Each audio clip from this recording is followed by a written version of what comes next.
সংখ্যাটাই শেষ পর্যন্ত সত্য হলো। মাথিসা পাথিরানার আইপিএল যাত্রা এবারের জন্যই শেষ হয়ে গেল।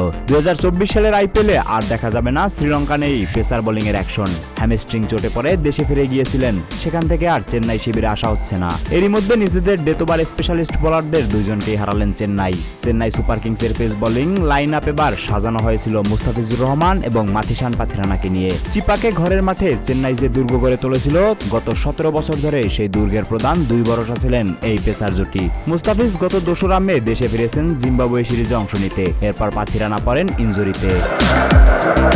সংক্ষিপ্ত এই টুইটে পাথিরানা লিখেছেন, বিদায় নেওয়াটা কঠিন, এখন চেন্নাইয়ের ড্রেসিং রুমে আইপিএল শিরোপা দেখাই আমার একমাত্র ইচ্ছা। চেন্নাই থেকে যে ভালোবাসা পেয়েছি, দল থেকে সে আশীর্বাদ পেয়েছি, তার জন্য কৃতজ্ঞতা।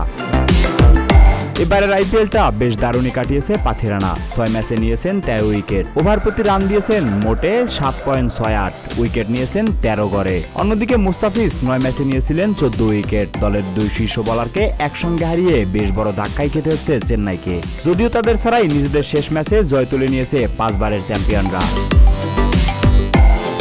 সেই জয়ের পর চেন্নাই সুপার কিংস 11 ম্যাচে 12 পয়েন্ট নিয়ে উঠে এসেছে পয়েন্ট তালিকায় তৃতীয় স্থানে। পয়েন্ট টেবিলে তাদের সমান 12 পয়েন্টে আছে সানরাইজার্স হায়দ্রাবাদ ও লখনৌ সুপার জায়ান্টসের। 12 পয়েন্ট পেতে পারে দিল্লি ক্যাপিটালসও। পরের ম্যাচে জিতলে তাদেরও পয়েন্ট হবে 12। তবে এত জটিলতার মাঝেও চেন্নাইয়ের সামনে প্লে অফের রাস্তা বেশ সহজই বলা চলে। নিজেদের শেষ 3 ম্যাচ থেকে অন্তত 2 ম্যাচ জিতলেই তারা চলে যাবে সেরা 4-এ। তোফায়েল আহমেদ, সবার কথা।